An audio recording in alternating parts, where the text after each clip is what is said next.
ಈಡನ್ಸ್ ನ್ಯೂಸ್ಗೆ ಸ್ವಾಗತ. ನಾನು ಅಮಿತ್ ಸುಧೀಂದ್ರ. 7 ಮಕ್ಕಳು ಓದುವಂತಹ ಶಾಲೆಯಲ್ಲಿ 108 ಸಮಸ್ಯೆಗಳು ಕಂಡು ಬರ್ತಾ ಇದೆ. ಇದಕ್ಕೆ ಸಂಬಂಧಪಟ್ಟಂತೆ ಒಂದು ಬ್ರೇಕಿಂಗ್ ನ್ಯೂಸ್ ಲಭ್ಯವಾಗ್ತಾ ಇದೆ. ಶಿಥಿಲಾವಸ್ಥೆ ತಲುಪಿದ ಶ್ರೀತಹಳ್ಳಿ ಸರ್ಕಾರಿ ಪ್ರೈಮರಿ ಸ್ಕೂಲ್. 7 ಮಕ್ಕಳು ಓದುವಂತಹ ಶಾಲೆಯಲ್ಲಿ 108 ಸಮಸ್ಯೆಗಳು ಕಂಡು ಬರ್ತಾ ಇದೆ. ಶಿಡ್ಲಘಟ್ಟ ತಾಲೂಕಿನ ಶ್ರೀತಹಳ್ಳಿಯಲ್ಲಿರುವಂತಹ ಪ್ರೈಮರಿ ಸ್ಕೂಲ್ನಲ್ಲಿ ಈ ಒಂದು ಘಟನೆ ಕಂಡು ಬರ್ತಾ ಇದೆ. ಮೂಲ ಸೌಕರ್ಯಗಳಿಂದ ಪ್ರಾಥಮಿಕ ಶಾಲೆ ವಂಚಿತವಾಗ್ತಾ ಇದೆ. ಮಳೆಗಾಲದಲ್ಲಿ ಸೋರ್ತಾ ಇದೆ ಕೊಠಡಿಯ ಮೇಲ್ಛಾವಣಿ. ಏನು ಕಳಚಿ ಬೀಳುತ್ತಿರುವಂತಹ ಮೇಲ್ಛಾವಣಿ, ಸಿಮೆಂಟ್ ಗಾರೆಗಳು 2-3 ಬಾರಿ ಕಳಚಿ ಬಿದ್ದಿರುವಂತಹ ಸಿಮೆಂಟ್ ಗಾರೆಗಳು. ಆಗೋ ಈಗೋ ಎನ್ನುವ ಕಟ್ಟಡದಲ್ಲಿ ಓದೋದು ಹೇಗೆ ಎಂಬುದಾಗಿ ಅಲ್ಲಿನ ಪ್ರಶ್ನೆ ಮಾಡ್ತಾ ಇರುವಂತದ್ದು.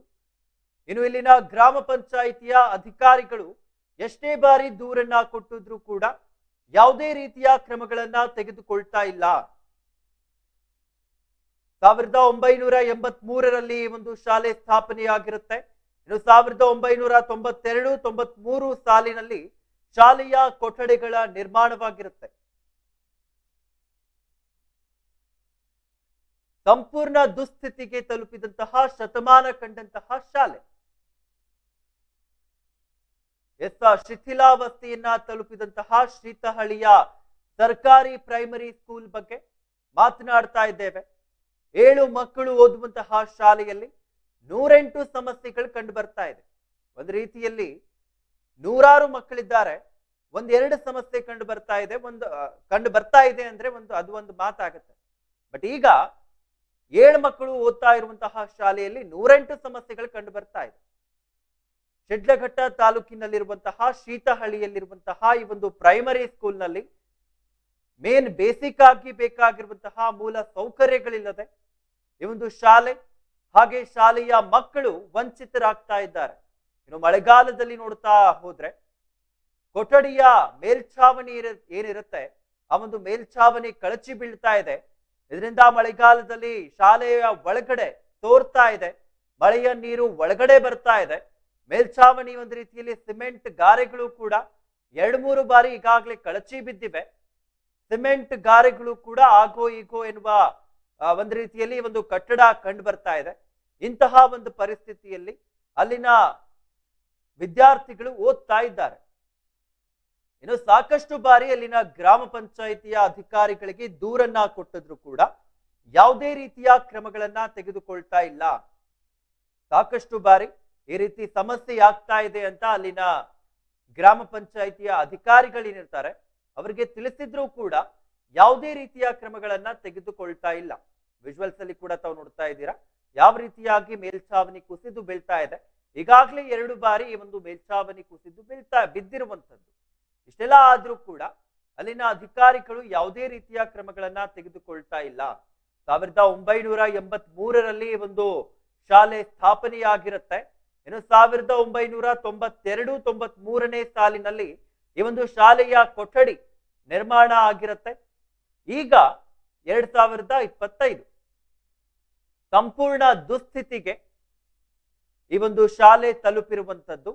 ಇಷ್ಟೆಲ್ಲ ಆದ್ರೂ ಕೂಡ ಅಲ್ಲಿನ ಅಧಿಕಾರಿಗಳು, ಗ್ರಾಮ ಪಂಚಾಯಿತಿಯ ಅಧಿಕಾರಿಗಳಾಗಿರ್ಲಿ ಅಥವಾ ಸಂಬಂಧಪಟ್ಟಂತಹ ಇಲಾಖೆಯ ಅಧಿಕಾರಿಗಳಾಗಿರ್ಲಿ ಯಾವುದೇ ರೀತಿಯ ಕ್ರಮಗಳನ್ನ ತೆಗೆದುಕೊಳ್ತಾ ಇಲ್ಲ. ಸಾಕಷ್ಟು ಬಾರಿ ಮನವಿಯನ್ನ ಮಾಡಿದ್ರು ಕೂಡ ಯಾವುದೇ ರೀತಿಯ ಕ್ರಮಗಳನ್ನ ತೆಗೆದುಕೊಳ್ತಾ ಇಲ್ಲ. ಇದೇ ರೀತಿ ಮುಂದುವರೆದ್ರೆ ಹೇಗೆ? ಯಾಕಂದ್ರೆ ತಾವು ಕೂಡ ವಿಜುವಲ್ಸ್ ಅಲ್ಲಿ ನೋಡ್ತಾ ಇದ್ದೀರಾ ಯಾವ ರೀತಿಯ ಪರಿಸ್ಥಿತಿಯಲ್ಲಿ ಇದೆ ಎಂಬುದಾಗಿ. ಮೇಲ್ಛಾವಣಿ ಕುಸಿದುಕೊಂಡು ಬೀಳುವಂತಹ ಪರಿಸ್ಥಿತಿ ನಿರ್ಮಾಣವಾಗಿದೆ. ಇಂತಹ ಒಂದು ಸಂದರ್ಭದಲ್ಲಿ, ಇಂತಹ ಒಂದು ಸ್ಥಿತಿಯಲ್ಲಿ, ಇಂತಹ ಒಂದು ಶಾಲೆಯಲ್ಲಿ ವಿದ್ಯಾರ್ಥಿಗಳು ಬಂದು ಓದುವಂತಹ ಪರಿಸ್ಥಿತಿ ಅಲ್ಲಿ ನಿರ್ಮಾಣವಾಗಿರುವಂತದ್ದು. ಶಿಡ್ಲಘಟ್ಟ ತಾಲೂಕಿನ ಶ್ರೀತಹಳ್ಳಿಯ ಸರ್ಕಾರಿ ಪ್ರಾಥಮಿಕ ಶಾಲೆಯ ಮೂಲಭೂತ ಸೌಕರ್ಯಗಳಿಂದ ವಂಚಿತವಾಗಿದೆ. 1983ರಲ್ಲಿ ಸ್ಥಾಪನೆಯಾಗಿದ್ದು 1992-93ರಲ್ಲಿ ನಿರ್ಮಾಣವಾದಂತಹ ಶಾಲೆಯ ಕೊಠಡಿ 2025ರ ವೇಳೆಗೆ ಈಗ ಶಿಥಿಲಾವಸ್ಥೆಯನ್ನ ತಲುಪಿರುವಂತದ್ದು. 7 ಮಕ್ಕಳು ಓದುವಂತಹ ಶಾಲೆಯಲ್ಲಿ 108 ಸಮಸ್ಯೆಗಳು ಕಂಡು ಬರ್ತಾ ಇದೆ. ವಿದ್ಯಾರ್ಥಿಗಳು ಕೂಡ ನಮಗೆ ಪ್ರಾಬ್ಲಮ್ ಆಗ್ತಾ ಇದೆ ಎಂಬುದಾಗಿ ತಿಳಿಸ್ತಾ ಇರುವಂತದ್ದು. ಒಂದೆಡೆ ಮಳೆಗಾಲದಲ್ಲಿ ಕೊಠಡಿಯ ಮೇಲ್ಛಾವಣಿ ಕುಸಿದ್ರೆ, ಮತ್ತೊಂದೆಡೆ ಮಕ್ಕಳು ಜೀವ ಭಯದಲ್ಲಿ ಓದುವಂತಹ ಪರಿಸ್ಥಿತಿ ಅಲ್ಲಿ ನಿರ್ಮಾಣವಾಗಿರುವಂತದ್ದು. ಇನ್ನು ಇದಕ್ಕೆ ಸಂಬಂಧಪಟ್ಟಂತೆ ಇನ್ನು ಹೆಚ್ಚಿನ ಡೀಟೇಲ್ಸ್ ಗಳನ್ನ ನೀಡ್ತಾರೆ ಪ್ರತಿನಿಧಿ ಗುರುಮೂರ್ತಿ. ಗುರುಮೂರ್ತಿ, ಏನು ನೋಡ್ತಾ ಇದ್ವಿ 1992-93ರಲ್ಲಿ ಶುರುವಾದಂತಹ ಈ ಒಂದು ಕಟ್ಟಡ ಈಗ ಶಿಥಿಲಾವಸ್ಥೆಯನ್ನ ತಲುಪಿದೆ. ಅದು ಯಾವ ಪರಿಸ್ಥಿತಿಯಲ್ಲಿ ಇದೆ ಎಂಬುದಾಗಿ ವಿಜುವಲ್ಸ್ ಅಲ್ಲಿ ನಾವು ನೋಡ್ತಾ ಇದ್ದೀವಿ. ಇಷ್ಟೆಲ್ಲ ಆದ್ರೂ ಕೂಡ ಅಲ್ಲಿನ ಅಧಿಕಾರಿಗಳು ಗಮನವನ್ನ ವಹಿಸ್ತಾ ಇಲ್ಲ. ಏನಿದೆ ಇದ್ರ ಬಗ್ಗೆ ಹೆಚ್ಚಿನ ಡೀಟೇಲ್ಸ್? ಶಿಡ್ಲಘಟ್ಟ ವಿಧಾನಸಭಾ ಕ್ಷೇತ್ರದ ದಿಬ್ಬರಳ್ಳಿ ಗ್ರಾಮ ಪಂಚಾಯತಿ ವ್ಯಾಪ್ತಿಯ ಸೀತಹಳ್ಳಿ ಗ್ರಾಮದ ಸರ್ಕಾರಿ ಕಿರಿಯ ಪ್ರಾಥಮಿಕ ಶಾಲೆಗೆ ಭೇಟಿ ನೀಡಿದ ಸಂದರ್ಭದಲ್ಲಿ ಅಲ್ಲಿ ಶಾಲೆ ಒಳಗಡೆ ನೋಡಿದ್ರೆ ಎಲ್ಲಾ ಮೇಲ್ಚಾವಣಿ ಎಲ್ಲಾ ಕಿತ್ತಿದೆ. ಸಿಮೆಂಟ್ ಎಲ್ಲ ಕಿತ್ಕೊಂಡ್ ಬಂದು ಎಲ್ಲ ಚಕ್ಕೆಗಳೆಲ್ಲ ಮಕ್ಕಳ ತಲೆ ಮೇಲೆ ಬೀಳುವಂತದ್ದು ಎಲ್ಲ ಆಗ್ತಿದೆ. ಇದುವರೆಗೂ ಒಂದ್ 2-3 ಸರಿ ಆಗಿದೆ ಅಂತ ತರ ಅಲ್ಲಿ ತಿಳಿಯಿತು. ಆಮೇಲೆ ಅವ್ರನ್ನ ಕೇಳಿದ್ವಿ, ಯಾಕೆ ಈ ತರ ಆಗ್ತಿದೆ, ಯಾಕೆ ಅಧಿಕಾರಿಗಳ ಗಮನಕ್ಕೆ ಏನಂತ ತಂದ್ರ ಅಂತ ಹೇಳಿದ್ವಿ. ಅವ್ರೆಲ್ಲ ಅಧಿಕಾರಿಗಳ ಗಮನಕ್ಕೂ ತಂದಿದ್ವಿ, ಗ್ರಾಮ ಪಂಚಾಯತಿ ಅಧಿಕಾರಿಗಳಿಗೂ ನಾವು ತಿಳಿಸಿದ್ದೀವಿ. ಇದುವರೆಗೂ ಯಾವ್ದೋ ಒಂದು ಇದು ಆಗ್ಲಿಲ್ಲ. ಇಲ್ಲಿ ನಾವು ಗ್ರಾಮ ಸಭೆಗಳೆಲ್ಲ ನಡೆದ್ವು, ಅವಾಗೂ ಲೆಟರ್ ಕೊಟ್ಟಿದ್ದೀವಿ. ಆಮೇಲೆ ಕ್ಷೇತ್ರ ಸಮನ್ವಯ ಅಧಿಕಾರಿಗೂ ನಾವು ಲೆಟರ್ ಕಳಿಸಿದ್ವಿ. ಅವರು ಮೇಲೆ ಅಧಿಕಾರಿಗಳು ಕಳಿಸಿ ಮೇಲಧಿಕಾರಿಗಳ ಗಮನಕ್ಕೆ ತರ್ತೀವಿ ಅಂತ ಅವರು ಹೇಳಿದ್ರು. ಅದೇ ಇದುವರೆಗೂ ಏನು ಆಗಿಲ್ಲ ಅಂತ ಅವರು ಹೇಳಿದ್ರು. ಅಲ್ಲಿ ಪರಿಸ್ಥಿತಿ ನೋಡಿದ್ರೆ ಅಲ್ಲಿ ಆ ಶಾಲೆಯಲ್ಲಿ 2 ಕೊಠಡಿಗಳಿದೆ. ಆ 2 ಕೊಠಡಿಗಳಲ್ಲಿ ಒಂದು ಕೊಠಡಿ ಅಂಗನವಾಡಿಗೆ ಕೊಟ್ಟಿದ್ದಾರೆ. ಅದು ಸರಿಯಾಗಿ ಅಂಗನವಾಡಿಗೆ ಇದುವರೆಗೂ ಕೊಠಡಿನೇ ಕೊಟ್ಟಿಲ್ಲ. ಅಲ್ಲಿಗೆ ಕನ್ನಡ ನಿರ್ಮಾಣ ಮಾಡೇ ಇಲ್ಲ ಇದುವರೆಗೂ. 18 ವರ್ಷ ಅಲ್ಲಿ ಅಂಗನವಾಡಿ ಪ್ರಾರಂಭ ಆಗಿದೆ. 18 ವರ್ಷಗಳಿಂದ ಇದುವರೆಗೂ ಅಂಗನವಾಡಿ ಕಟ್ಟಡ ಇದುವರೆಗೂ ಅಲ್ಲಿ ಮಂಜೂರು ಮಾಡಿಲ್ಲ, ಕಟ್ಟಡ ಕಟ್ಟಿಲ್ಲ. ಅಲ್ಲೇನಾಗಿದೆ, ಸುಮಾರು ಒಂದು 10 ವರ್ಷಗಳಿಂದ ಇಲ್ಲಿ ಇದೇ ಶಾಲೆಯಲ್ಲೇ ಒಂದು ಪರ್ಮಿಷನ್ ತಕೊಂಡು ಇದೇ ಶಾಲೆಯ ಒಂದು ಕೊಠಡಿಯಲ್ಲಿ ಅವರು ಇದ್ದಾರೆ. ಆ ಕೊಠಡಿಯೂ ಸಹ ಅಲ್ಲಿ ಸೋರ್ತಿದೆ. ಅದು ಕಲ್ಲು ಬಂಡೆಗಳು ಎತ್ತಿರೋಂಥ ಕೊಠಡಿ, ಅದು ಸಹ ಅಲ್ಲಿ ಸೋರ್ತಿದೆ. ಅದು ಶಾಲೆನು ಇಲ್ಲಿ ನೋಡಿದ್ರೆ, ಇಲ್ಲಿ ಮಕ್ಕಳು ಓದಂತ ಶಾಲೆ ನೋಡಿದ್ರೆ ಎಲ್ಲ ಮೇಲ್ಚಾವಣಿ ಎಲ್ಲ ಮೋಲ್ಡಿಂಗ್ ಎಲ್ಲ ಕಿತ್ಕೊಂಡು ಆ ಎಲ್ಲ ಚಕ್ಕೆಗಳು ಸಮೇತ ಸಿಮೆಂಟ್ ಚಕ್ಕೆಗಳು ತಲೆ ಮೇಲೆ ಬೀಳುವಂತದ್ದು ಎಲ್ಲ ಆಗ್ತಿದೆ. ಅಲ್ಲಿ ಗೋಡೆಗಳನ್ನ ನೋಡ್ಬೇಕಂದ್ರೆ ಗೋಡೆಗಳೆಲ್ಲ ಕ್ರ್ಯಾಕ್ ಬಂದ್ಬಿಟ್ಟಿದೆ. ಗೋಡೆಗಳು ಕ್ರ್ಯಾಕ್ ಬಂದು ಎಲ್ಲ ಬೀಳುವಂತದ್ದು. ಇದನ್ನ ಮಳೆಗಾಲ ಇವಾಗ ಸ್ಟಾರ್ಟ್ ಆಗಿದ್ರೆ ಇದುವರೆಗೂ ಇರ್ತಿರ್ಲಿಲ್ಲ. ಮೊನ್ನೆ ಮಳೆ ಸ್ಟಾರ್ಟ್ ಆದಾಗ ಏನಾದ್ರು ಮಳೆ ಏನೋ ಬಂದಿದ್ರೆ ಇದುವರೆಗೂ ಆ ಗೋಡೆಗಳು ಕುಸಿದ್ ಬೀರೋಂತ ಚಾನ್ಸಸ್ 99% ಇತ್ತು ಅಲ್ಲಿ. ಆ ತರ ಅಲ್ಲಿ ನಿರ್ಮಾಣ ಆಗಿದೆ. ಇದುವರೆಗೂ ಯಾವುದೇ ಒಂದು ಅಧಿಕಾರಿ ಬಂದು ಅಲ್ಲಿ ಏನು ಒಂದು ಕೊಠಡಿ ಬಗ್ಗೆ ದುರಸ್ತಿ ಬಗ್ಗೆ ಏನಾದ್ರು ಮಾಡಿಸೋದಂತದ್ದು ಒಂದು ಏನೋ ಒಂದು 5 ಆಶ್ವಾಸನೆ ಆಗ್ಲಿ ಕೊಟ್ಟಿರೋದು ಅಲ್ಲಿ ಏನು ಆಗಿಲ್ಲ. ಈಗ ಗುರುಮೂರ್ತಿ, ಏನು ನೋಡ್ತಾ ಇದ್ದೇವೆ ವಿಜುವಲ್ಸ್ ಅಲ್ಲಿ ಕೂಡ ಯಾವ ರೀತಿಯ ಪರಿಸ್ಥಿತಿ ಇದೆ ಎಂಬುದಾಗಿ ಇಲ್ಲಿ ವಿಜುವಲ್ಸ್ ಅಲ್ಲಿ ತುಂಬಾ ಚೆನ್ನಾಗಿ ಕಾಣಿಸ್ತಾ ಇದೆ. ಇಷ್ಟೆಲ್ಲ ಆದ್ರೂ ಕೂಡ ಅಲ್ಲಿನ ಅಧಿಕಾರಿಗಳು ಗಮನವನ್ನ ವಹಿಸ್ತಾ ಇಲ್ಲ, ಒಂದ್ ರೀತಿಯಲ್ಲಿ ನಿರ್ಲಕ್ಷ್ಯತನವನ್ನ ವಹಿಸ್ತಾ ಇದ್ದಾರೆ ಅಲ್ವಾ? ಏನಾದ್ರೂ ಹೆಚ್ಚು ಕಡಿಮೆ ಆಗಿ ಈಗ ಏನು ತಾವು ಕೂಡ ಹೇಳ್ತಾ ಇದ್ರಿ, ಮಳೆ ಬರುವಂತಹ ಸಂದರ್ಭದಲ್ಲಿ ಒಂದ್ ರೀತಿ 99% ಬೀಳುವಂತಹ ಚಾನ್ಸಸ್ ಇತ್ತು ಎಂಬುದಾಗಿ. ಒಂದು ವೇಳೆ ಏನಾದ್ರೂ ಬಿದ್ದಿದ್ರೆ, ಕಟ್ಟಡ ಕುಸಿದು ಬಿದ್ದಿದ್ರೆ, ವಿದ್ಯಾರ್ಥಿಗಳಿಗೆ ಏನಾದ್ರೂ ಆಗಿದ್ರೆ ಅದ್ರ ಹೊಣೆಯನ್ನ ಯಾರು ತೆಗೆದುಕೊಳ್ತಿದ್ರು ಅಂತ ಇಷ್ಟೊಂದು ನಿರ್ಲಕ್ಷ್ಯತನ ಸರ್ಕಾರಿ ಶಾಲೆಯ ಮೇಲೆ ಏನಕ್ಕೆ ಅನ್ನೋ ಒಂದು ಕ್ವಶನ್ ಬರುತ್ತೆ. ಇದ್ರ ಬಗ್ಗೆ ಏನ್ ಹೇಳ್ತೀರಾ ಗುರುಮೂರ್ತಿ? ಹೌದು, ಇವಾಗ 100% ಇವಾಗ ಅಲ್ಲಿ ಏನಾದ್ರು ಹೆಚ್ಚು ಕಡಿಮೆ ಆದ್ರೆ ಜವಾಬ್ದಾರಿ ಯಾರಾಗ್ತಾರೆ ಆ ಮಕ್ಕಳಿಗೆ? ಇವು ಸರ್ಕಾರನೇ ಇವತ್ತು ಅದನ್ನ ಬರ್ಸ್ಬೇಕಾಗ್ತದೆ. ಯಾಕಂದ್ರೆ ಇವತ್ತು ಅಲ್ಲಿ ಯಾವುದೇ ಒಂದು ಅವ್ರ ಅದೃಷ್ಟ ಚೆನ್ನಾಗಿದೆ, ಏನೋ ಒಂದಷ್ಟು ಪೀಸ್ಗಳು ಬಿದ್ದಂತದ್ದು, ಏನೋ ತಪ್ಪಿಕೊಳ್ಳೋದು, ಏನೋ ಒಂದು ಇದಾಗಿದೆ ಅಲ್ಲಿ. ಆ ಬಿದ್ದಂತ ಸಂದರ್ಭದಲ್ಲಿ ಸಣ್ಣ ಪುಟ್ಟ ಇದಾಗಿದೆ. ಆದ್ರೆ ಏನಾದ್ರೂ ದೊಡ್ಡ ಪ್ರಮಾಣದಲ್ಲಿ ಆದ್ರೆ ಯಾರಾಗ್ತಾರೆ ಮಕ್ಳಿಗೆ? ಯಾರು ಹೊಣೆ ಅಲ್ಲಿ? ಆ ಸರ್ಕಾರಿ ಶಾಲೆಗಳಂತ ಯಾರು ನೋಡೋದೇ ಇಲ್ಲ. ಶಾಲೆ ಅಂತ ನೋಡಲಿಲ್ಲ ಅಂದ್ರೆ ಇನ್ನು ಶಾಲೆಗಳು ಹೆಂಗೆ ಅಭಿವೃದ್ಧಿ ಆಗ್ತವೆ? ಇಲ್ಲಿ ಮೊದ್ಲು ಮಕ್ಕಳ ದಾಖಲಾತಿ ಸ್ವಲ್ಪ ಕಡಿಮೆ ಆಗಿತ್ತು, ಅಲ್ಲಿ ಈಗ ಏನೋ ಸ್ವಲ್ಪ ಇಂಪ್ರೂವ್ಮೆಂಟ್ ಆಗ್ತಿದೆ. ಅಂತ ಸಂದರ್ಭದಲ್ಲಿ ಈ ತರ ಮಾಡಿದ್ರೆ ಮಕ್ಕಳನ್ನ ಯಾವ ತರ ಓದಿಸ್ತಾರೆ ಅದನ್ನು ಸ್ವಲ್ಪ ಯೋಚನೆ ಮಾಡ್ಬೇಕಾಗ್ತದೆ ಸಂಬಂಧಪಟ್ಟ ಅಧಿಕಾರಿಗಳು. ಇದಕ್ಕೆ ಮೇಯ್ನ್ ಇವತ್ತು ಅಡಿಗೆ ಕೋಣೆನು ಒಂದು ಅದಿಲ್ಲ, ಅದು ತೋರ್ತಿದೆ, ಅದು ಒಂದು ರಿಪೇರಿ ಮಾಡಿಸ್ಬೇಕಾಗುತ್ತೆ. ಟೋಟಲ್ ಎಲ್ಲ ನೋಡಿದ್ರೆ ಆ ಬಿಲ್ಡಿಂಗೇ ಇವತ್ತು ಅದು ಏನು ಇದಿಲ್ಲ, ಎಲ್ಲ ಇದಾಗ್ಬಿಟ್ಟಿದೆ, ಶಿಥಿಲ ಆಗಿದೆ. ಒಂದ್ ಕಡೆ ಮೇಯ್ನ್ ಒಂದ್ ಕಡೆ ಅಂಗನವಾಡಿ ಒಂದು ಕಟ್ಟಡ ಅವರಿಗೆ ಒಂದು ನಿರ್ಮಾಣ ಮಾಡ್ಕೊಡ್ಬೇಕಾಗ್ತದೆ. ಅಂಗನವಾಡಿನೇ ಇಲ್ಲ ಅಂದ್ರೆ ಅವ್ರು ಎಲ್ಲಿ ಇದ್ ಮಾಡ್ತಾರೆ? ಸರ್ಕಾರಿ ಶಾಲೆಯಲ್ಲಿ ಇದೇ ಒಂದು ಶಾಲೆನೇ ಒಂದು ತರ ಶಿಥಿಲವಾಗಿ ಈ ತರ ಇದಿದೆ. ಇದರಲ್ಲಿ ಅಂಗನವಾಡಿ ಮಕ್ಕಳನ್ನು ಹಾಕೊಂಡು ಅಲ್ಲಿ ಹೆಂಗೆ ಇವರು ಇದ್ ಮಾಡ್ತಾರೆ, ಭಯದಿಂದ ಇಲ್ಲಿ ಪಾಠ ಕೇಳುವಂತ ಪರಿಸ್ಥಿತಿ ಇಲ್ಲಿ ನಿರ್ಮಾಣ ಆಗಿದೆ. ಅವರು ತಾನೇ ಇವಾಗ ಶಿಕ್ಷಕರು ತಾನೇ ಅವ್ರು ಏನ್ ಮಾಡ್ತಾರೆ, ಮಕ್ಕಳನ್ನ ಇಟ್ಕೊಂಡು ಅವರು ಭಯಭೀತರು ಆಗಿ ಅವ್ರುನು ಭಯದಿಂದಾನೇ ಪಾಠ ಮಾಡ್ತಾರೆ. ಯಾವ ಟೈಮ್ ಏನ್ ಬೀಳುತ್ತೋ ಮೇಲೆಯಿಂದ ಅಂತ ಒಂದ್ ಕಡೆ ಈ ಕಡೆ ನೋಡ್ಬೇಕು, ಮಕ್ಳ ಕಡೆ ಒಂದ್ ಕಡೆ ಮೇಲ್ಚಾವಣಿ ನೋಡಂತ ಪರಿಸ್ಥಿತಿ ಅಲ್ಲಿ ನಿರ್ಮಾಣ ಆಗಿದೆ. ಈಗ ಸರ್ಕಾರಿ ಶಾಲೆಗಳನ್ನ ಉಳಿಸ್ಬೇಕು, ತಮ್ಮ ಮಕ್ಕಳನ್ನ ಸರ್ಕಾರಿ ಶಾಲೆಗೆ ಕಳಿಸಿ ಅಂತ ಎಲ್ಲ ಯೋಜನೆಗಳನ್ನ ತರ್ತಾರೆ. ಬಟ್ ಇಂತಹ ಸರ್ಕಾರಿ ಶಾಲೆಗೆ ನಿಜವಾಗ್ಲೂ ಪೇರೆಂಟ್ಸ್ ಗಳು ಕಳಿಸಕ್ಕೆ ಇಷ್ಟಪಡ್ತಾರ? ಯಾಕಂದ್ರೆ ಇವಾಗ ನೋಡ್ತಾ ಇದ್ದೀವಿ, ಏನಾದ್ರೂ ಹೆಚ್ಚು ಕಡಿಮೆ ಆಗಿ ಆ ಒಂದು ಕಟ್ಟಡ ಕುಸಿದು ಬಿದ್ರೆ ಇದಕ್ಕೆಲ್ಲ ಹೊಣೆ ಯಾರಾಗ್ತಾರೆ? ತಮ್ಮ ಮಕ್ಕಳನ್ನ ಇಷ್ಟೊಂದು ಏನು ಬೇಕಾಬಿಟ್ಟಿಯಾಗಿ ಯಾರು ಕಳಿಸಲ್ಲ ಅಲ್ವಾ? ಏನಕ್ಕೋಸ್ಕರ ಇಷ್ಟೊಂದು ನಿರ್ಲಕ್ಷ್ಯವನ್ನ ವಹಿಸ್ತಾ ಇದ್ದಾರೆ? ಇದಕ್ಕೆ ಸಂಬಂಧಪಟ್ಟಂತೆ ಅಲ್ಲಿನ ಅಧಿಕಾರಿಗಳ ಗಮನಕ್ಕೆ ಇದು ಬಂದಿದ್ಯಾ ಗುರುಮೂರ್ತಿ? ಹೌದು, ಇವರು ಶಾಲೆ ಕಡೆಯಿಂದಾನೇ ಗ್ರಾಮ ಪಂಚಾಯತಿ ಪಿಡಿಒ ಅವ್ರಿಗೂ ಅಲ್ಲಿ ಅರ್ಜಿ ಕೊಟ್ಟಿದ್ದಾರೆ. ಅದಂತೆ ಕ್ಷೇತ್ರ ಸಮನ್ವಯ ಅಧಿಕಾರಿಗಳಿಗೂ ಇವರು ಒಂದು ಪತ್ರನು ಕಳಿಸಿದ್ದಾರೆ. ಅದೆಲ್ಲ ಕೊಟ್ರು ಇದುವರೆಗೂ ಯಾವ್ದು ಕೆಲಸ ಇಲ್ಲಿ ಆಗ್ತಾ ಇಲ್ಲ. ಅಲ್ಲಿನ ಅಧಿಕಾರಿಗಳು ಏನಂತ ಹೇಳ್ತಾ ಇದ್ದಾರೆ? ಈಗ ಗ್ರಾಮ ಪಂಚಾಯತಿಯವರಾಗಿರ್ಬೋದು ಅಥವಾ ಕ್ಷೇತ್ರ ಶಿಕ್ಷಣಾಧಿಕಾರಿಗಳಾಗಿರ್ಬೋದು, ಸಮನ್ವಯ ಸಮಿತಿಯವರಾಗಿರ್ಬೋದು, ಏನಂತ ಹೇಳ್ತಾ ಇದ್ದಾರೆ ಗುರುಮೂರ್ತಿ? ಹೌದು, ಅವ್ರನ್ನ ಕಾಂಟ್ಯಾಕ್ಟ್ ಮಾಡಕ್ ಕಾಲ್ ಮಾಡಿದೆ, ಅವ್ರ ಫೋನ್ ರಿಸೀವ್ ಮಾಡಿಲ್ಲ ಪಿಡಿಒ ಎಲ್ಲಾನು. ಬಿಒನ್ ಕಾಂಟ್ಯಾಕ್ಟ್ ಮಾಡಿದ್ರೆ ಅವರು ಏನೋ ಇದು ಬಂತು, ಲೈನ್ ಬಿಸಿ ಬಂತದು. ಹಾಗಾಗಿ ಇದು ಅವ್ರನ್ನ ನನ್ಗೆ ಕಾಂಟ್ಯಾಕ್ಟ್ ಸಿಕ್ಲಿಲ್ಲ. ಇದು ಅವರು ಇದ್ರ ಗಮನ ಹರಿಸ್ಬೇಕಾಗ್ತದೆ. ಹೌದು ಗುರುಮೂರ್ತಿ, ಧನ್ಯವಾದಗಳು ಗುರುಮೂರ್ತಿ ತಮ್ಮೆಲ್ಲ ಡೀಟೇಲ್ಸ್ ಗಳಿಗಾಗಿ. ನೋಡ್ತಾ ಇದ್ವಿ, ಶಿಡ್ಲಘಟ್ಟ ಕ್ಷೇತ್ರದಲ್ಲಿ ಶಿಥಿಲಾವಸ್ಥೆಯನ್ನ ತಲುಪಿರುವಂತಹ ಶೀತಹಳ್ಳಿ ಸರ್ಕಾರಿ ಪ್ರೈಮರಿ ಸ್ಕೂಲ್ ಬಗ್ಗೆ ಮಾತನಾಡ್ತಾ ಇದ್ವಿ. 7 ಮಕ್ಕಳಿರುವಂತಹ ಶಾಲೆಯಲ್ಲಿ 108 ಸಮಸ್ಯೆಗಳು ಕಂಡು ಬರ್ತಾ ಇದೆ. ಶಿಡ್ಲಘಟ್ಟ ತಾಲೂಕಿನ ಶೀತಹಳ್ಳಿಯಲ್ಲಿರುವಂತಹ ಪ್ರೈಮರಿ ಸ್ಕೂಲ್ನಲ್ಲಿ ಮೂಲ ಸೌಕರ್ಯಗಳಿಂದ ಈ ಒಂದು ಶಾಲೆ ಆಗಿರ್ಬೋದು ಅಥವಾ ಶಾಲೆಯ ವಿದ್ಯಾರ್ಥಿಗಳಾಗಿರ್ಬೋದು ಮೂಲಭೂತ ಸೌಕರ್ಯಗಳಿಂದ ವಂಚಿತರಾಗ್ತಾ ಇದ್ದಾರೆ. ಪ್ರಾಥಮಿಕ ಶಾಲೆಯಲ್ಲಿ ಮಳೆಗಾಲದಲ್ಲಿ ನೋಡೋದಾದ್ರೆ ಕೊಠಡಿಗಳು ಸೋರ್ತಾ ಇವೆ. ಮೇಲ್ಛಾವಣಿಯ ದೃಶ್ಯಾವಳಿಗಳನ್ನ ತಾವು ಕೂಡ ವಿಜುವಲ್ಸ್ ಅಲ್ಲಿ ನೋಡ್ತಾ ಇದ್ದೀರಾ, ಯಾವ ರೀತಿಯ ಮೇಲ್ಛಾವಣಿ ಇದೆ ಎಂಬುದಾಗಿ, ಯಾವ ರೀತಿಯ ಗೋಡೆಗಳು ಇದೆ ಎಂಬುದಾಗಿ. ಇಂತಹ ಒಂದು ಶಾಲೆಯಲ್ಲಿ ವಿದ್ಯಾರ್ಥಿಗಳು ಓದ್ತಾ ಇದ್ದಾರೆ. ಏನಾದ್ರೂ ಆಗಿ ಈಗ ಗುರುಮೂರ್ತಿ ಅವರು ಕೂಡ ಹೇಳ್ತಾ ಇದ್ರು, ನಮ್ಮ ಪ್ರತಿನಿಧಿ ಗುರುಮೂರ್ತಿ ಅವರು, ಮೊನ್ನೆ ಏನ್ ಮಳೆ ಬರ್ತಾ ಇತ್ತು, 99% ಚಾನ್ಸಸ್ ಇತ್ತು ಮಳೆ ನೀರು ಒಳಗಡೆ ಬರ್ತಾ ಇತ್ತು. ನೋಡ್ತಾ ಇದ್ದೀರಾ ವಿಜುವಲ್ಸ್ ಅಲ್ಲಿ ಯಾವ ರೀತಿಯಾಗಿ ಪರಿಸ್ಥಿತಿಯಲ್ಲಿದೆ ಎಂಬುದಾಗಿ. ಇಂತಹ ಒಂದು ಪರಿಸ್ಥಿತಿಯಲ್ಲಿ ಚಿಕ್ಕ ಮಕ್ಕಳು, ಪ್ರೈಮರಿ ಶಾಲೆಗೆ ಹೋಗುವಂತಹ ಮಕ್ಕಳು ಓದುವಂತಹ ಪರಿಸ್ಥಿತಿ ನಿರ್ಮಾಣವಾಗಿದೆ.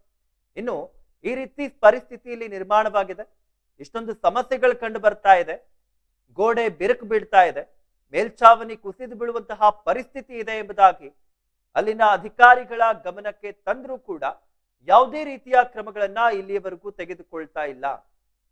ಈ ಒಂದು ಶಾಲೆಯನ್ನ 1992-93ನೇ ಸಾಲಿನಲ್ಲಿ ಆಗಿರುವಂತದ್ದು, ಸ್ಥಾಪನೆಯನ್ನ ಮಾಡಿರುವಂತದ್ದು. ಅಲ್ಲಿಂದ ಇಲ್ಲಿಯವರೆಗೂ ಯಾವುದೇ ರೀತಿಯ ಒಂದು ಮೇಂಟೆನೆನ್ಸ್ ಅಂತ ಏನ್ ಹೇಳ್ತೀವಿ, ಇಲ್ಲಿಯವರೆಗೂ ಯಾವುದೇ ಮೇಂಟೆನೆನ್ಸ್ ಗಳನ್ನ ಮಾಡ್ತಾ ಇಲ್ಲ. ಸರ್ಕಾರಿ ಶಾಲೆಗಳ ಕಥೆ ಇದಾಗಿರುವಂತದ್ದು. ಹೆಸರಿಗೆ ಮಾತ್ರ ಸರ್ಕಾರಿ ಶಾಲೆಗೆ ತಮ್ಮ ಮಕ್ಕಳನ್ನ ಕಳಿಸಿ 6ರಿಂದ 14 ವರ್ಷ, 6ರಿಂದ 16 ವರ್ಷವರೆಗೂ ಕಳಿಸಿ ಸರ್ಕಾರಿ ಶಾಲೆಯಲ್ಲಿ ಓದಿಸಿ ಎಂಬುದಾಗಿ ಯೋಜನೆಗಳನ್ನ ತರ್ತಾರೆ. ಬಟ್ ನಿಜವಾಗ್ಲೂ ಸರ್ಕಾರಿ ಶಾಲೆಗಳು ಯಾವ ರೀತಿ ಇದೆ, ಹಳ್ಳಿಗಳಲ್ಲಿ ಗ್ರಾಮಗಳಲ್ಲಿ ಸರ್ಕಾರಿ ಶಾಲೆಗಳ ಪರಿಸ್ಥಿತಿ ಯಾವ ರೀತಿ ಇದೆ ಎಂಬುದಾಗಿ ಒಂದು ಉದಾಹರಣೆ ಅನ್ನೋದಾದ್ರೆ ಈಗ ವಿಜುವಲ್ಸ್ ಅಲ್ಲಿ ತಾವು ನೋಡ್ತಾ ಇದ್ದೀರಾ.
ಎಸ್ ಶಿಥಿಲಾವಸ್ಥೆಯನ್ನ ತಲುಪಿರುವಂತಹ ಶ್ರೀತಹಳ್ಳಿ ಸರ್ಕಾರಿ ಪ್ರೈಮರಿ ಸ್ಕೂಲ್ ಬಗ್ಗೆ ಮಾತನಾಡ್ತಾ ಇದ್ವಿ.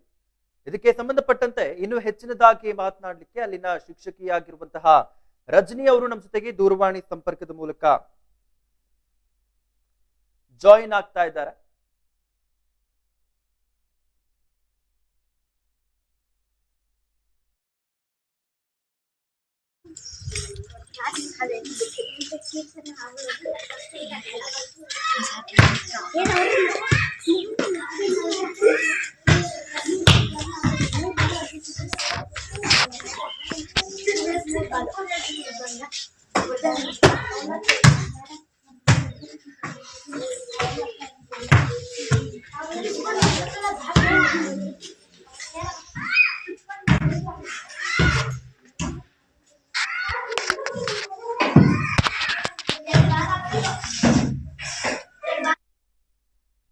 ಏನು ನೋಡ್ತಾ ಇದ್ವಿ ಶ್ರೀತಹಳ್ಳಿ ಸರ್ಕಾರಿ ಪ್ರೈಮರಿ ಸ್ಕೂಲ್ನ ಯಾವ ರೀತಿಯ ಪರಿಸ್ಥಿತಿಯಲ್ಲಿದೆ ಎಂಬುದಾಗಿ ದೃಶ್ಯಾವಳಿಗಳಲ್ಲಿ ತಾವು ಕೂಡ ನೋಡ್ತಾ ಇದ್ರಿ. ಇದಕ್ಕೆ ಸಂಬಂಧಪಟ್ಟಂತೆ ಇನ್ನು ಹೆಚ್ಚಿನದಾಗಿ ಮಾತನಾಡಲಿಕ್ಕೆ ನಮ್ಮ ಜೊತೆಗೆ ಅಲ್ಲಿನ ಶಿಕ್ಷಕಿಯಾಗಿರುವಂತಹ ರಜನಿ ಅವರು ನಮ್ಮ ಜೊತೆಗೆ ದೂರವಾಣಿ ಸಂಪರ್ಕದ ಮೂಲಕ ಜಾಯಿನ್ ಆಗಿದ್ದಾರೆ. ಎಸ್ ಮ್ಯಾಮ್, ಇನ್ನು ನೋಡ್ತಾ ಇದ್ವಿ ಈಗ ಈ ಒಂದು ಶಿಡ್ಲಘಟ್ಟದ ಈ ಒಂದು ಶಾಲೆಯಲ್ಲಿ ಶಿಥಿಲಾವಸ್ಥೆಯನ್ನ ತಲುಪಿದೆ. ಯಾವ ರೀತಿಯ ಪರಿಸ್ಥಿತಿ ಇದೆ ಎಂಬುದಾಗಿ ನಾವು ಕೂಡ ವಿಜುವಲ್ಸ್ ಅಲ್ಲಿ ನೋಡ್ತಾ ಇದ್ದೀವಿ. ಇದ್ರ ಬಗ್ಗೆ ತಾವೇನ್ ಹೇಳ್ತೀರಾ ಮ್ಯಾಮ್?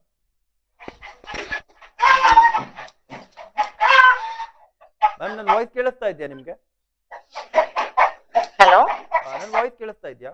ಸರಿ ಸರ್, ಕೇಳಿಸ್ತಿದೆ ಸರ್. ಸ್ವಲ್ಪ ಡಿಸ್ಟರ್ಬೆನ್ಸ್ ಸರ್. ಅದೇ ಮೋಡ್ ಸ್ವಲ್ಪ ಎಲ್ಲ ಬೀಳ್ತಾ ಇದೆ, ಗೋಡೆಗಳೆಲ್ಲ, ಅದೇ ಸ್ವಲ್ಪ ಸಮಸ್ಯೆ ಆಗಿದೆ.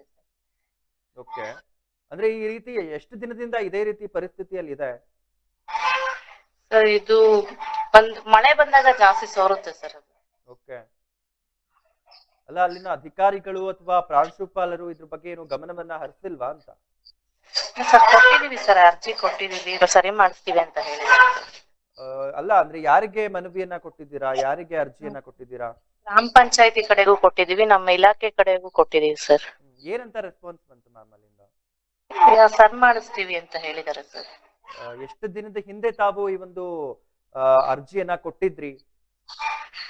ಪಂಚಾಯತಿಗೆ ಒಂದ್ ತಿಂಗಳಿಂದ ಹಿಂದೆ, ಮತ್ತೆ ನಮ್ಮ ಇಲಾಖೆಗೆ ಒಂದ್ 15-20 ದಿನ ಹಿಂದೆ ಕೊಟ್ಟಿದ್ದೀವಿ. ಓಕೆ, ಅದಾದ್ಮೇಲೆ ಏನಾದ್ರು ಅಲ್ಲಿಂದ ರೆಸ್ಪಾನ್ಸ್ ಬಂದಿದ್ಯಾ? ಅಂದ್ರೆ ಮಾಡ್ತಾ ಇದ್ದೀವಿ ಅಂತ ಏನಾದ್ರು ಮುಂದಕ್ಕೆ ಕಳ್ಸಿದೀವಿ, ಆಗುತ್ತೆ ಅಂತ ಹೇಳಿದಾರೆ ಸರ್.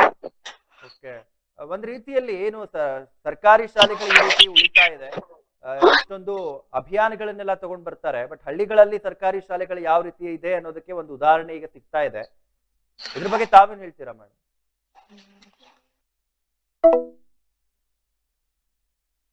ತಾಂತ್ರಿಕ ದೋಷದಿಂದ ಕರೆ ಕಡಿತಗೊಂಡಿದೆ.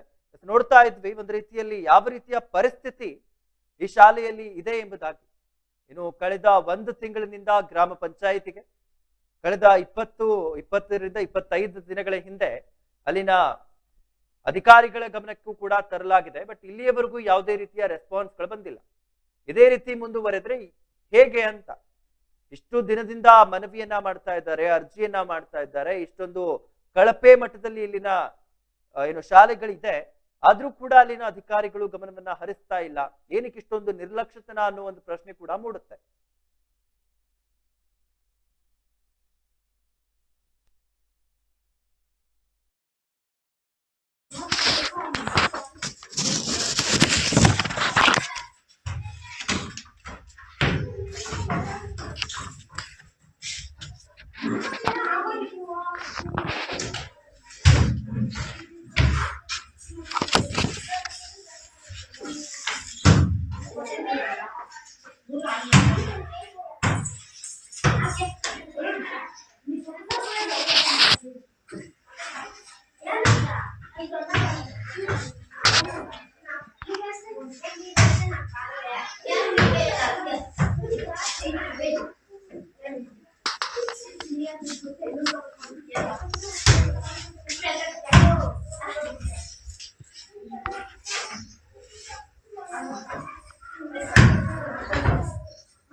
ಇನ್ನು ನೋಡ್ತಾ ಇದ್ವಿ ಶೀತಹಳ್ಳಿ ಸರ್ಕಾರಿ ಪ್ರೈಮರಿ ಸ್ಕೂಲ್ನ ಪರಿಸ್ಥಿತಿ ಯಾವ ರೀತಿ ಇದೆ ಎಂಬುದಾಗಿ ತಾವು ಕೂಡ ವಿಜುವಲ್ಸ್ ಅಲ್ಲಿ ನೋಡ್ತಾ ಇದ್ದೀರಾ. ಸದ್ಯಕ್ಕೆ ಶಿಥಿಲಾವಸ್ಥೆಯನ್ನ ಈ ಒಂದು ಕಟ್ಟಡ ತಲುಪಿದೆ. ಆದ್ರೂ ಕೂಡ ಅಧಿಕಾರಿಗಳು ಯಾವುದೇ ರೀತಿಯ ಕ್ರಮಗಳನ್ನ ತೆಗೆದುಕೊಳ್ತಾ ಇಲ್ಲ. ಇದಕ್ಕೆ ಸಂಬಂಧಪಟ್ಟಂತೆ ಇನ್ನು ಹೆಚ್ಚಿನದಾಗಿ ಮಾತನಾಡ್ಲಿಕ್ಕೆ ನಮ್ ಜೊತೆಗೆ ಅಲ್ಲಿನ SDMC ಅಧ್ಯಕ್ಷರಾಗಿರುವಂತಹ ಶ್ರೀನಿವಾಸ್ ಅವರು ದೂರವಾಣಿ ಸಂಪರ್ಕದ ಮೂಲಕ ಜಾಯಿನ್ ಆಗಿದ್ದಾರೆ. ಶ್ರೀನಿವಾಸ್ ಅವರೇ, ಇನ್ನು ನೋಡ್ತಾ ಇದ್ವಿ ಈಗ ಈ ಒಂದು ಸರ್ಕಾರಿ ಶಾಲೆಯ ಪರಿಸ್ಥಿತಿ ಯಾವ ರೀತಿ ಇದೆ ಎಂಬುದಾಗಿ, ಇದ್ರ ಬಗ್ಗೆ ತಾವೇನ್ ಹೇಳ್ತೀರಾ ಸರ್? ಸರ್ ನನ್ನ ವಾಯ್ಸ್ ಕೇಳಿಸ್ತಾ ಇದ್ಯಾ? ಹಲೋ ಸರ್ ನನ್ನ ವಾಯ್ಸ್ ಕೇಳಿಸ್ತಾ ಇದ್ಯಾ? ಸರ್ ವಾಯ್ಸ್ ಕೇಳಿಸ್ತಾ ಇದೆ. ನಿಮ್ಗೆ ಏನಾದ್ರು ವಿಡಿಯೋ ಲೈವ್ ಬೇಕಾಯ್ತಾ ಸರ್? ಈಗ ನಾವು ಏನು ನೋಡ್ತಾ ಇದ್ವಿ ಈಗ ಶೀತಹಳ್ಳಿ ಸರ್ಕಾರಿ ಪ್ರೈಮರಿ ಸ್ಕೂಲ್ ನಲ್ಲಿ ಈ ರೀತಿಯ ಒಂದು ಪರಿಸ್ಥಿತಿ ಇದೆ. ಆ ವಿಜುವಲ್ಸ್ ಗಳು ಕೂಡ ನಾವು ನೋಡ್ತಾ ಇದ್ದೀವಿ ಯಾವ ರೀತಿ ಪರಿಸ್ಥಿತಿ ಇದೆ, ಬಿರುಕು ಬಿಟ್ಟಿದೆ, ಹಾಗೆ ಶಿಥಿಲಾವಸ್ಥೆಯನ್ನ ಕೂಡ ಮೂಡಿರುವಂತದ್ದು. ಅದನ್ನ ವಿಜುವಲ್ಸ್ ಅಲ್ಲಿ ನಾವು ಕೂಡ ನೋಡ್ತಾ ಇದ್ದೀವಿ. ಇಂತಹ ಪರಿಸ್ಥಿತಿಯಲ್ಲಿ ಅಲ್ಲಿನ ಸದ್ಯಕ್ಕೆ ಇಲ್ಲಿ ವಿಜುವಲ್ಸ್ ಅಲ್ಲಿ ನಮ್ಮ ರಿಪೋರ್ಟರ್ ಕಳ್ಸಿದ್ನ ನೋಡ್ತಾ ಇದ್ದೀವಿ ಸರ್. ಹೌದಾ ಸರ್? ಈಗ ಇಂತಹ ಪರಿಸ್ಥಿತಿಯಲ್ಲಿ ಅಲ್ಲಿನ ವಿದ್ಯಾರ್ಥಿಗಳು ಓದ್ತಾ ಇದ್ದಾರೆ, ಆದ್ರೂ ಕೂಡ ಅಧಿಕಾರಿಗಳು ಯಾವುದೇ ರೀತಿಯ ಕ್ರಮಗಳನ್ನ ತೆಗೆದುಕೊಳ್ತಾ ಇಲ್ವಲ್ಲ, ಇದ್ರ ಬಗ್ಗೆ ತಾವೇನ್ ಹೇಳ್ತೀರಾ ಸರ್? ಸರ್ ನಾವು ಈಗ ಊರಿನಲ್ಲಿ ಒಂದು ಶಿಥಿಲಾವಸ್ಥೆ ಒಂದು ಸ್ಕೂಲ್ ಇದೆ, ಸರ್ಕಾರಿ ಸ್ಕೂಲು. ಅದು ಮಳೆ ಬಂದ್ರೆ ಸೋರೋದು, ಮಕ್ಕಳಿಗೆ ತೊಂದರೆ ಆಗೋದು. ಒಂದು ಸಣ್ಣ ಸಾಧಾರಣ ಮಳೆ ಆದ್ರೂ ನಾಳೆ ಬೆಳಗ್ಗೆ ಮಕ್ಕಳು ಶಾಲೆಗೆ ಪ್ರವೇಶ ಮಾಡ್ತಾ ಇದ್ದಂಗೆ 2 ಇಂಚು ನೀರ್ ನಿಂತ್ಕೊಳ್ಳೋ ಸರ್ ಅಲ್ಲಿ. ಮೇಲೆ ಎಲ್ಲ ಇದು ಪೆಚ್ಚುಗಳು ಬೀಳೋದು ಹಂಗೆಲ್ಲ ಆಗೋ ಸರ್. ಈಗ ಸದ್ಯಕ್ಕೆ ಅಧಿಕಾರಿಗಳು ಬಂದು ನೋಡಿದ್ದಾರೆ ಸರ್ ಒಂದ್ಸತಿ. BO sir Raghunath Reddy sir ಇದ್ದಾಗ ಸರ್ ಇದು ಆ ಸರ್ ಬಂದು ನೋಡ್ಬಿಟ್ಟು ಮಕ್ಕಳಿಗೆ ಏನಾದ್ರು ತೊಂದರೆ ಆದ್ರೆ ಈ ಶಾಲೆಯಲ್ಲಿ ಬಿಡ್ಬೇಡ್ರಿ, ನೀವು ಒಳಗಡೆ ಬಿಡ್ಬೇಡ್ರಿ ಅಂತ ಹೇಳ್ಬಿಟ್ಟು ಅದನ್ನು ಲಾಕ್ ಮಾಡಿಸಿದ್ದಾರೆ ಸರ್. ಈಗ ಬೇರೆ ಸ್ಕೂಲು ಇನ್ನೊಂದಿದೆ ಸರ್ ನಮ್ದೇ, ಅದು ನಮ್ಮ ಹೆಸರಿಗೆ ಇಲ್ಲ ಸರ್, ಸರ್ಕಾರದ ಹೆಸರಿಗಿಲ್ಲ ಅದು. ಅದು ಬೇರೊಬ್ಬರ ಹೆಸರಿಗಿದೆ. ಇಲ್ಲಿ 1 to 5th ಇದೆ ಸರ್. 1 to 5th ಗೆ ಒಬ್ಬರೇ ಟೀಚರ್ ಸರ್ ಈಗಿರೋದು. ಇನ್ನೊಬ್ರು ಸ್ವಯಂ ಟ್ರಾನ್ಸ್ಫರ್ ಮಾಡಿಸ್ಕೊಂಡ್ರು. ಈಗ ಒಬ್ಬರೇ ಟೀಚರ್ ಇರೋದು, ಒಂದೇ ರೂಮು, ಓಕೆ. ಸಣ್ಣ ಶಾಲೆ ಸರ್. ಈಗ ಗೆಸ್ಟ್ ಫ್ಯಾಕಲ್ಟಿ ಒಬ್ರು ಬರ್ತಾವ್ರೆ, ಒಂದು 15 ದಿವಸದಿಂದ ಗೆಸ್ಟ್ ಫ್ಯಾಕಲ್ಟಿ ಬರ್ತಾರೆ. ಒಂದೇ ರೂಮ್ ಅಲ್ಲಿ ನಮ್ಗೆ ತೊಂದರೆ ಆಗ್ತದೆ ಸರ್, ತೊಂದರೆ ಆಗ್ತದೆ. ಇಬ್ರು ಟೀಚರ್ಸ್ ಒಂದೇ ಸ್ಕೂಲಲ್ಲಿ ಹೆಂಗ್ ಸರ್ ಪಾಠಗಳು ಮಾಡೋದು? ಹೌದು ಹೌದು. ಅದೇ ರೀತಿ ನಮ್ಮೂರ್ನಲ್ಲಿ ಗ್ರಾಮ ಠಾಣ ಇದಿದೆ ಸರ್, ಜಾಗ ಇದೆ. ಅದನ್ನ ಸೂಕ್ತ ಅಧಿಕಾರಿಗಳು ಹತ್ತಿರದ PDO ಸಾಹೇಬರು ಬಂದು ತೋರಿಸ್ರೆ ಅದನ್ನ ನಮ್ ಶಾಲೆ ಹೆಸರಿಗೆ ಏನಾದ್ರು ಮಂಜೂರು ಮಾಡ್ಕೊಟ್ರೆ, ಖಾತೆ ಮಾಡಿಸ್ಕೊಟ್ರೆ ಸರ್ಕಾರದಿಂದ ಆಟೋಮೆಟಿಕ್ ಆಗಿ ಬಿಲ್ಡಿಂಗ್ ಕೊಡ್ತಾರೆ ಸರ್. ಅದನ್ನು ನಮ್ಮ ಸ್ಥಳೀಯ ಅಧಿಕಾರಿಗಳು ಮಾಡ್ತಾ ಇಲ್ಲ. ಹೆಂಗ್ ಸರ್ ಹೇಳ? ನಾನು ನಮ್ಮ HM ಇವ್ರು ಸರ್ ಶೇಖರಪ್ಪ ಸರ್ ಅಂತ ಹೇಳ್ಬಿಟ್ಟು ಒಂದು 6-7 ಡೇಸ್ ಬ್ಯಾಕ್ ಹೋಗಿದ್ದೀರಿ ಸರ್. PDO ಸಾರ್ನ ಮೀಟ್ ಮಾಡಿದ್ವಿ ಸರ್. PDO ಸಾಹೇಬ್ರನ್ನ ಮೀಟ್ ಮಾಡಿದ್ರೆ, ಸರ್ ತಮ್ಮೂರ್ನಲ್ಲಿ ತಮ್ಮ ಇಲಾಖೆಯಿಂದ ನಮ್ಮ ಊರ್ನಲ್ಲಿ ಗ್ರಾಮ ಠಾಣೆ ಶಾಖೆ ಇದ್ದಿದ್ದೆ ಜಾಗ ಇದೆ, ಬಂದು ತೋರಿಸಿ ಯಾವ್ದಾದ್ರು ನಾವು ಗುರ್ತು ಕೊಟ್ರೆ ನಮ್ಮ ಶಾಲೆ ಹೆಸರಿಗೆ ಕೊಟ್ರೆ ನಾವು ಬಿಲ್ಡಿಂಗ್ ಹಾಕ್ಸ್ಕೊಡ್ತೀವಿ ಸರ್ ಅಂತ ಹೇಳಿದ್ರು ಅವರು. ಓಕೆ, ಮಧ್ಯಾಹ್ನ ಬಂದ್ಬಿಟ್ಟು ನಿಮ್ಮ ಊರಿಗೆ ಭೇಟಿ ಕೊಟ್ಟು ತೋರಿಸ್ತೀನಿ ಅಂತ ಹೇಳಿದವರು. ಇದುವರೆಗೂ ಯಾವುದೇ ರೀತಿ ಬಂದೂ ಇಲ್ಲ ಸರ್. ಹೌದು ಸರ್, ಎಲ್ಲ ಮೂಲಭೂತ ಸೌಕರ್ಯಗಳು ಕಮ್ಮಿ ಸರ್ ಅಲ್ಲಿ. ಜೊತೆಗೆ ನಾವು ನೋಡ್ತಾ ಇದ್ದೀವಿ ಯಾವ ರೀತಿ ಪರಿಸ್ಥಿತಿ ಇದೆ ಎಂಬುದಾಗಿ. ಹೌದು ಸರ್. ಸರ್ಕಾರಿ ಶಾಲೆಗಳನ್ನ ತುಂಬಾ ನಿರ್ಲಕ್ಷ್ಯ ವಹಿಸ್ತಾ ಇದ್ದಾರೆ ಅಂತ ಅನ್ಸಲ್ವಾ ಸರ್? ಅನಿಸ್ತದೆ ಸರ್, ಅನಿಸ್ತದೆ. ಅದೆಲ್ಲ ನಮ್ಗೆಲ್ಲ ಅನಿಸ್ತದೆ ಸರ್. ಬಂದ ಟೀಚರ್ಗಳು ಎಲ್ಲಿಂದನೋ ಬರ್ತಾರೆ ಸರ್, ಪಾಪ ಅವ್ರ ಪಾಡ್ಗೆ ಅವರು. ನಮ್ಮೂರ್ ಶಾಲೆ ಚೆನ್ನಾಗಿರ್ಬೇಕಂದ್ರೆ ನಮ್ಮೂರ ಗ್ರಾಮದ ಪ್ರತಿನಿಧಿಗಳು, ಸದಸ್ಯರು ಅಂತವ್ರು ಹೋಗ್ಬಿಟ್ಟು, ಹೌದು, ಜಾಗ ಇದ್ರು ಹೋಗ್ಬಿಟ್ಟು PDO ಸಾಹೇಬ್ರನ್ನ ಒತ್ತಡ ಮಾಡಿ, ಇಲ್ಲ ತಾಲೂಕ್ ಲೆವೆಲ್ ಅಲ್ಲೂ ಒತ್ತಡ ಮಾಡಿ ಒಂದು ಬಿಲ್ಡಿಂಗ್ ಹಾಕ್ಸ್ಕೊಂಡು ಬಂದ್ರೆ ಅದು ಒಂದು ಅನುಕೂಲನೇ ಸರ್. ಹೌದು, ಅದೊಂದು ಒಳ್ಳೆ ಕೆಲಸ. ಅವ್ರದ್ದು ಹೆಸರಿರ್ತದೆ. ಪಾಪ ಇವ್ರು ಏನ್ ಮಾಡಕ್ ಆಗ್ತದೆ? ಇವ್ರು ಬರ್ತಾರೆ, ಎಲ್ಲೋ ಕಡೆಯಿಂದ ಬರ್ತಾರೆ, ಪಾಠಗಳು ಮಾಡ್ತಾರೆ. ಅದೇ ಇದ್ರೆಲ್ಲ ತೊಂದ್ರೆ, ಏನ್ ಮಾಡೋದು? ಜೊತೆಗ ಈ ರೀತಿ ತಾವೇನ್ ಹೇಳ್ತಾ ಇದ್ರಿ, ಒಂದು ಶಾಲೆಯನ್ನ ಮಾಡಿಸ್ಕೊಡ್ಬೇಕು ಅಂತ, ಅಧಿಕಾರಿಗಳ ಗಮನಕ್ಕೆ ತಂದಿದ್ದೀರಾ? ಸರ್, ಅಧಿಕಾರಿಗಳ ಗಮನಕ್ಕೆ ಸರ್ ಖುದ್ದು ನಾನೇ ಹೋಗಿದ್ದೀನಿ ಸರ್. ನಾನು ನಮ್ಮ ಮುಖ್ಯೋಪಾಧ್ಯಾಯ ಹೋಗಿದ್ದೀವಿ ಸರ್, ಒಂದ್ 6 ದಿನದಿಂದ PDO ಸಾಹೇಬ್ರ ಹತ್ರ. ನಮ್ಗೆ ಸರ್ಕಾರಿ ಜಾಗ ನಮ್ಗಿಲ್ಲ ಸರ್. ಈಗ ಯಾವ್ದೋ ಬೇರೆ ಅವರ ಬಿಲ್ಡಿಂಗ್ ಅಲ್ಲಿ ನಡೆಸ್ಕೊಡ್ತಾ ಇರೋದು. ಅವರು ಮೊದಲು ದಾನವಾಗಿ ಮಾತಲ್ಲಿ ಕೊಟ್ಟಿದ್ದಾರೆ. ಈಗ ನಮ್ಮ ಶಾಲೆ ಇದು ರಿಜಿಸ್ಟರ್ ಮಾಡ್ಕೊಳ್ಳಿ ಅಂತ ಹೇಳ್ತಾ ಇದ್ರೆ ಅವರು ಮೀನಮೇಶ ಹೇಳ್ತಾರೆ. ಸರ್ಕಾರಿ ಜಾಗ ಇದ್ರೆ ಬೇಕಾದ್ರೆ ನಿಮಗೆ ಬಿಲ್ಡಿಂಗ್ ಮಂಜೂರು ಮಾಡ್ಕೊಡ್ತೀವಿ ಅಂತ ಸರ್ಕಾರ BO ಆಫೀಸ್ಗಳು ಅವ್ರ ಕಡೆಯಿಂದಾನೆ. ಆದ್ರೆ ಸರ್ಕಾರಿ ಜಾಗ ತೋರ್ಸೋದು ಇವ್ರು ಸ್ಥಳೀಯರಲ್ಲ ಸರ್, ಗ್ರಾಮ ಠಾಣೆ ಇರೋದನ್ನ ತೋರ್ಸೋದು PDO ಸಾಹೇಬ್ರು. ಇವ್ರ ಗಮನಕ್ಕೆ ತಗೊಂಡ್ರೆ ಆಗಲ್ಲ ಸರ್. ಇವ್ರ ಗಮನಕ್ಕೆ ತಗೊಂಡ್ರೆ ನಮ್ ಶಾಲೆ ಮಕ್ಕಳಿಗೆ ಪ್ರತಿಭಾವಂತರಾಗ್ತಾರೆ, ಸ್ವಲ್ಪ ಮುಂದಕ್ಕೆ ಹೋಗ್ತಾರೆ. ಅದು ನಮ್ಮ ಸ್ಥಳೀಯ ಅಧಿಕಾರಿಗಳಿಗೂ ಇರ್ಬೇಕು, ಇಲ್ಲ ನಮ್ಮ ಊರಿನ ಗ್ರಾಮದ, ಈಗ ನಮ್ಮ ಗ್ರಾಮ ಪಂಚಾಯತಿ ಉಪಾಧ್ಯಕ್ಷರು ಬೇರೆ ಆಗ್ಯಾರ ಸರ್ ಹೊಸದಾಗಿ. ಅವ್ರು ಮನಸ್ಸು ಮಾಡಿದ್ರೆ ಆತಲ್ಲ ಸರ್. ಅವ್ರಿಗೂ ಗೊತ್ತು ಪ್ರಾಪರ್ ಆಗಿ ಇಲ್ಲೇ ಇದೆ ಗ್ರಾಮ ಠಾಣೆ ಜಾಗ, ಖಾಲಿ ಜಾಗ ಇಷ್ಟಿದೆ ಅಷ್ಟಿದೆ ಅಂತ ಗೊತ್ತು ಸರ್ ಅವಾಗ. ಅವೆಲ್ಲ ಮಾಡಕ್ ಆಗಲ್ಲ ಸರ್. ಈಗ ಅಲ್ಲಿನ ಜನಪ್ರತಿನಿಧಿಗಳ ಗಮನಕ್ಕೆ ಏನಾದ್ರು ಬಂದಿದ್ಯಾ ಈ ರೀತಿ ಸಮಸ್ಯೆ ಇದೆ ಅಂತ? ಸರ್, ಸದ್ಯ ನಮ್ಮೂರಿನ ಜನಪ್ರತಿನಿಧಿಯನ್ನೇ ಕರ್ಕೊಂಡು ಹೋಗಿ ಮುಖಾಮುಖಿ ಜನಪ್ರತಿನಿಧಿ ಗಂಗರತ್ನಮ್ಮ ಅವ್ರ ಹಸ್ಬೆಂಡ್ ಗಂಗಲಪ್ಪ ಅಂತ ಹೇಳ್ಬಿಟ್ಟು ಸದರಿ ಗ್ರಾಮ ಪಂಚಾಯತಿ ಪಕ್ಕದಲ್ಲಿ ಅಂಗನವಾಡಿ ಬಿಲ್ಡಿಂಗ್ ಕಟ್ಟಡ ಕಟ್ತಾ ಇದ್ರು ಅವರು. ಆವತ್ತು ಸ್ಕೂಲ್ಗೆ ಮಕ್ಕಳಿಗೆ ಮೇಡಮ್ ಅವ್ರಿಗೆ ಇನ್ಚಾರ್ಜ್ ಕೊಟ್ಬಿಟ್ಟು ಅದೇ ಕೆಲ್ಸಕ್ಕೆ ನಾನು HM ಸಾಹೇಬ್ರು ಇಬ್ರು ಹೋಗ್ಬಿಟ್ಟು ಇವ್ರನ್ನು ಕರ್ಕೊಂಡು ಹೋಗಿದ್ರಿ PDO ಸಾಹೇಬ್ರು ಮುಂಭಾಗಕ್ಕೆ. ಮುಖಾಮುಖಿ ಮಾತಾಡಿದ್ರೆ PDO ಸಾಹೇಬ್ರು ಬರ್ತೀರಿ, ಮಧ್ಯಾಹ್ನಕ್ಕೆ ಬರ್ತೀವಿ, ನಾವು ನಿಮ್ಮೂರಲ್ಲಿ ಬಂದು ಗುರ್ಸ್ಕೊಡ್ತೀರಿ, ತೋರಿಸ್ತೀರಿ ಎಲ್ಲ ಅಂತ ಹೇಳಿದವ್ರು ಇದುವರೆಗೆ ಬಂದಿಲ್ಲ ಸರ್. ಹೌದು ಸರ್, ಸರ್ಕಾರಿ ಜಾಗಗಳು ದಂಡಗಿ ಇರೋ ಕಡೆ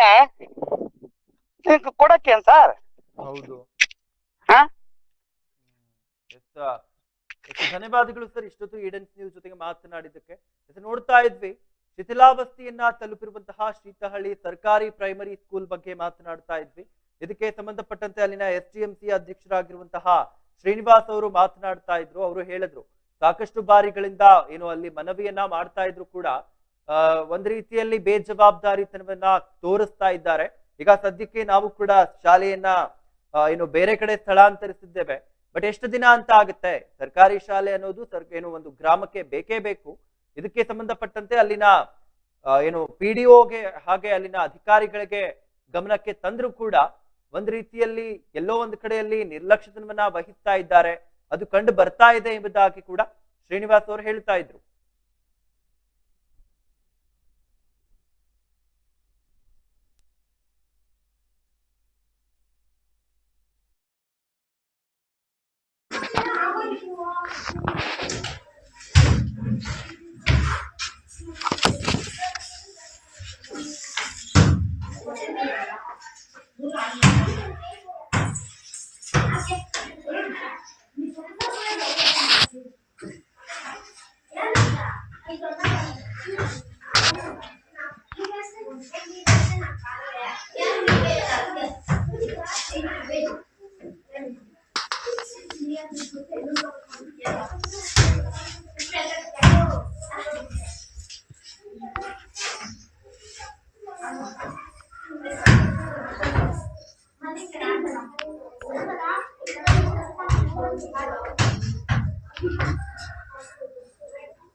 ಶೀತಹಳ್ಳಿ ಸರ್ಕಾರಿ ಪ್ರೈಮರಿ ಸ್ಕೂಲ್ ಬಗ್ಗೆ ಮಾತನಾಡ್ತಾ ಇದ್ವಿ. ಈ ಒಂದು ಶಾಲೆಯ ಕಟ್ಟಡ ಶಿಥಿಲಾವಸ್ಥೆಯನ್ನ ತಲುಪಿರುವಂತದ್ದು, ಹಾಗೆ ಗೋಡೆಗಳು ಕೂಡ ಯಾವ ರೀತಿಯಾಗಿ ಬಿರುಕನ್ನ ಬೀಳ್ತಾ ಇದೆ ಎಂಬುದಾಗಿ ವಿಜುವಲ್ಸ್ ಅಲ್ಲಿ ತಾವು ಕೂಡ ನೋಡ್ತಾ ಇದ್ದೀರಿ.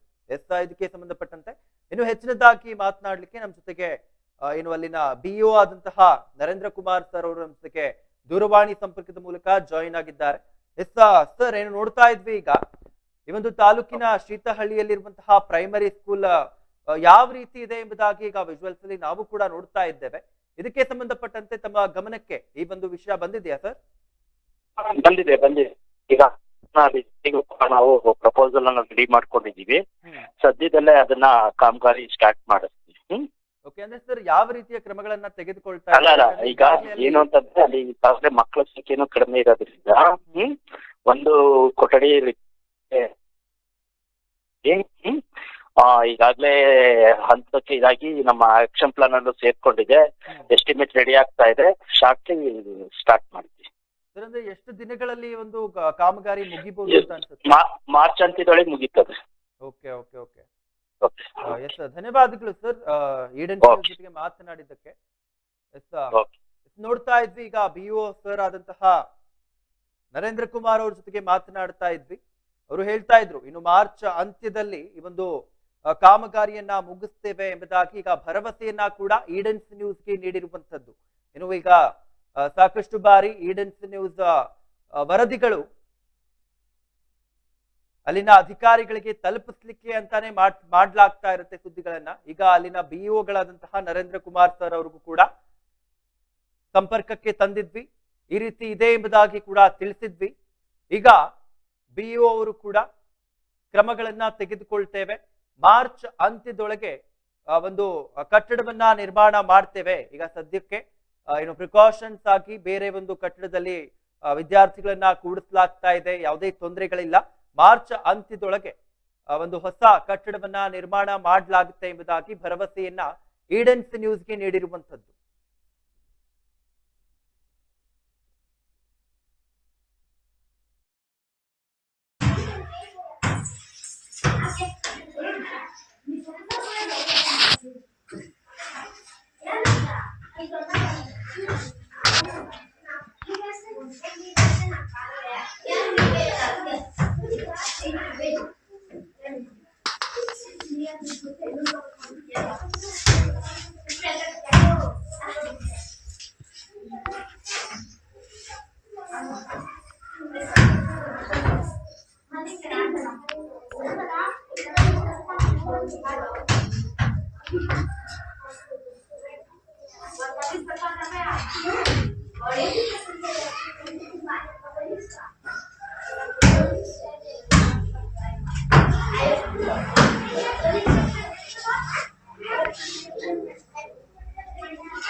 ನಿಮ್ಮ ತಲೆಗಳ ಮೇಲೆ ಇದು ಅಲ್ಲಿ ಮೇಲ್ಚಾವಣಿದು ಏನ್ ಮಾಡಿದ್ರಿ ಅವಾಗ?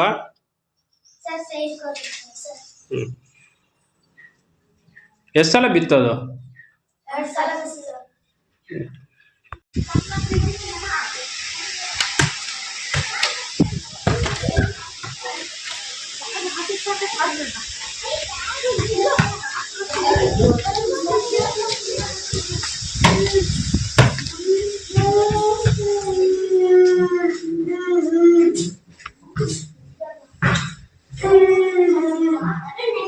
ನೋಡ ಸೋರುತ್ತಾ ಇದು ಬಿಲ್ಡಿಂಗು?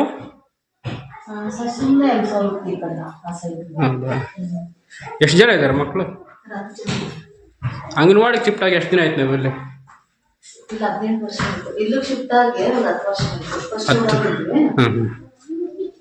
10 ವರ್ಷದಿಂದ ಇದೇ ಇದರಲ್ಲೇ ಇರ್ತೀರಾ? ಅಂಗನವಾಡಿ ಕಾರ್ಯಕರ್ತರ ಸಹಾಯಕರ? ಕಾರ್ಯಕರ್ತರಲ್ಲಿ